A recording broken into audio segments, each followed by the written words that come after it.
Yeah, hi there. These comments are for ET, and I am Michael, the founder, owner, and the materials writer for all of your lessons at the 7-step system to pass the TOEFL IBT. And you just completed the pronunciation post-test in my online course, and I'm going to listen to the paragraphs. I think you answered or you read 3 paragraphs and you answered some questions, and I'm going to give you some feedback on your pronunciation right now. Okay, here we go. Speak clearly, lesson 48. Reading passage 1. When two people are talking to each other, use that word talking. When two people are talking to each other, you need to pronounce that with a little bit more air. they tend to stand a specific distance apart. And it's not deep, but distance apart.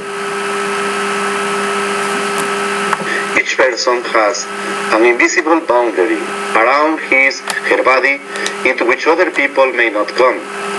If someone pierces this boundary, he will feel uncomfortable and move away to increase the distance between them. Yeah, to increase the distance between them. The major exception is family members and other loved ones. Okay. This personal distance is not due to body odor or bad breath, but because closeness lends a sense of intimacy that is at odds with the relationship to the other individual. Not bad. So the one word is closeness. You need to work on that S. Closeness. So closeness lends a sense of intimacy that is at odds with the relationship to the other individual. All right, let's read this paragraph together. You ready? When two people are talking to each other, they tend to stand a specific distance apart. Each person has an invisible boundary around his or her body into which other people may not come. If someone pierces this boundary, she or he will feel uncomfortable and move away to increase the distance between them. The major exception is family members and other loved ones. This personal distance is not due to body odor or bad breath, but because closeness lends a sense of intimacy that is at odds with the relationship to the other individual. Reading passage 2.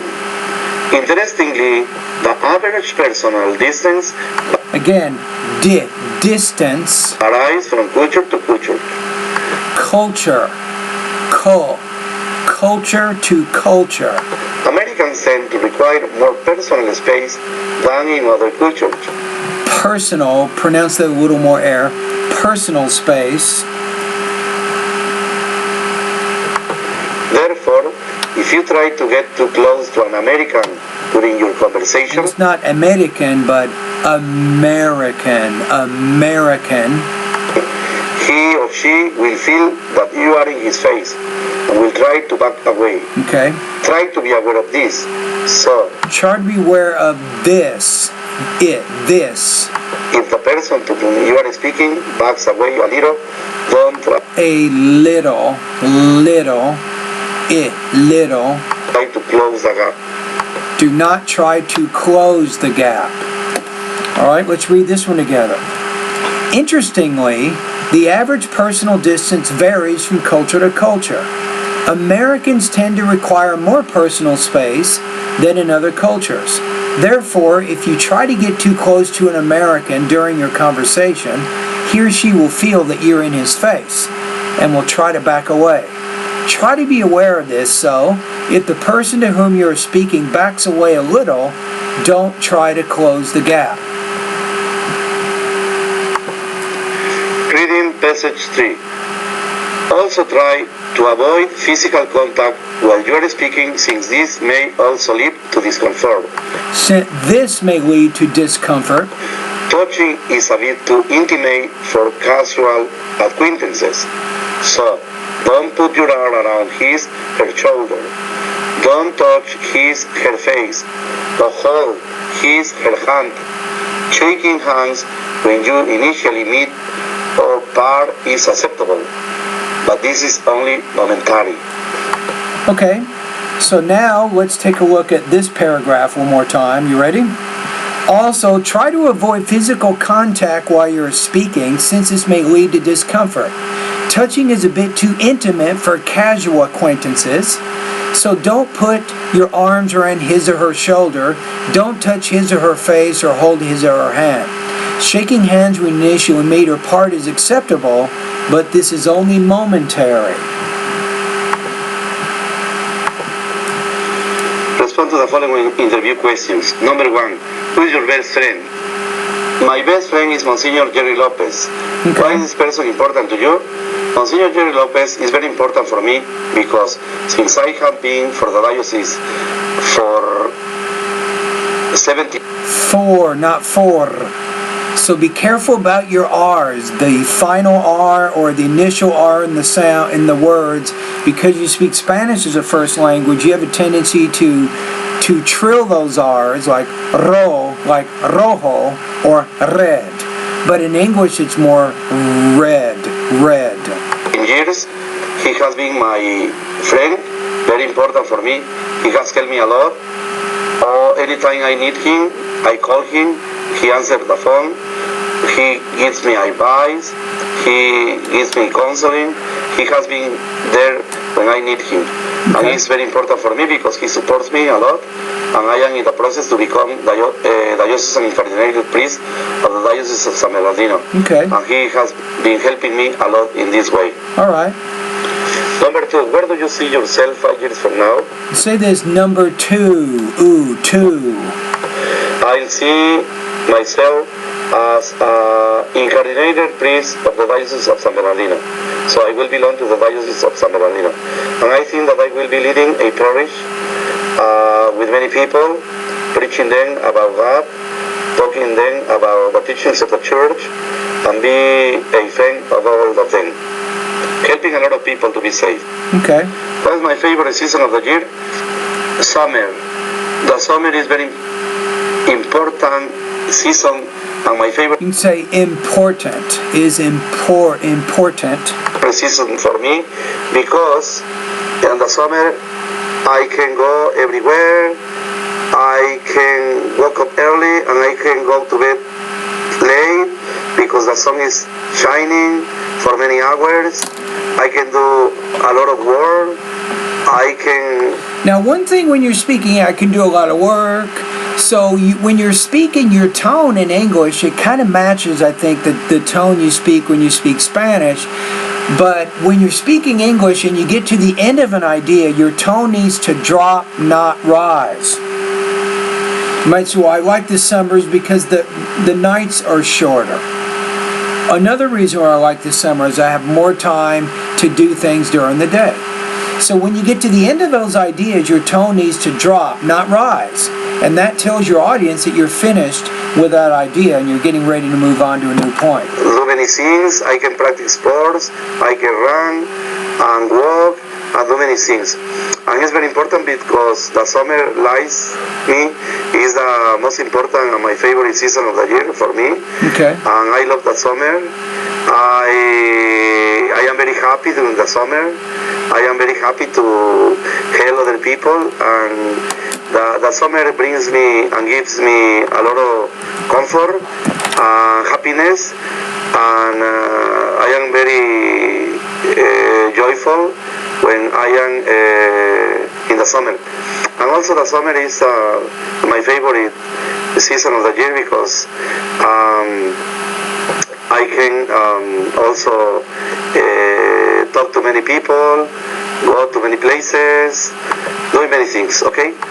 I like how you said that. Another reason why summer is my favorite time of year, I like how you did that because that's effective in connecting what you're saying back to something that's already mentioned. So your organization, in many cases, is very easy to understand.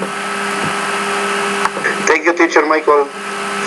And finally, I would like to thank you, Teacher Michael. And thank you. I've enjoyed having you as a student, no doubt. For being my teacher for the 10 weeks we attended the University south of California, San Bernardino. Thank you for being our teacher, my teacher, and thank you for answering all my questions. I'll say thank you for answering. You want to put ing on there. Thank you for answering all of my questions. And thank you for correcting me when I was wrong, and also thank you for giving me your feedback when I mailed you my homework. May God bless you always, and may God bless all your family. Thank you very much for your kind words. Teacher Michael, may God bless you. Thank you very much for everything. Thank you. Yes, and also thank you for your service. I know that you're a priest and you do a lot of good, I think, in San Bernardino and in Southern California. So thank you for your service, for your devotion to God, and for everything that you do for you, your parish, and everybody else. And it has been a pleasure for me to have you as a student. All right, so now what we got to do two things right now. First of all, I'm going to give you what's called an intelligibility score. That means on a scale of 1 to 7, 7 is a native speaker and 1 is a high beginner of American English. I'm going to kind of put you in a certain category so you can kind of understand your progress. Okay, so I'm going to put you in the intermediate level. I'm going to put you high at about 3.9 out of 7. Now, I will include the link in the email so you can click on it and understand more about your intelligibility. But let's take a look at it. So I can understand pretty much most of what you're saying. You can answer the questions, and you can initiate conversations with some details. You have pretty good self-confidence in speaking. Sometimes you have some grammatical difficulties when you're speaking, a few things here and there. You have pretty good vocabulary. So I'm putting it about 3.9 out of 7. Okay, now, the second thing. The second thing is, what do you do now? Where do you go from here? So if you're still using my website for the next few months, and you might be, it's possible, I do have some things I'd like you to take a look at. So there's still some areas, I think, in the pronunciation section that you want to work on a little bit more. Now, one of them is Speak Clearly lesson number 11, especially the it, beat, bit. Also, lesson number 12, I think you need to study that a little bit more. Lesson number 14 with the V consonant sound, you can work on that. Also, keep working with pronunciation lesson number 20, especially focusing on the Z consonant sound.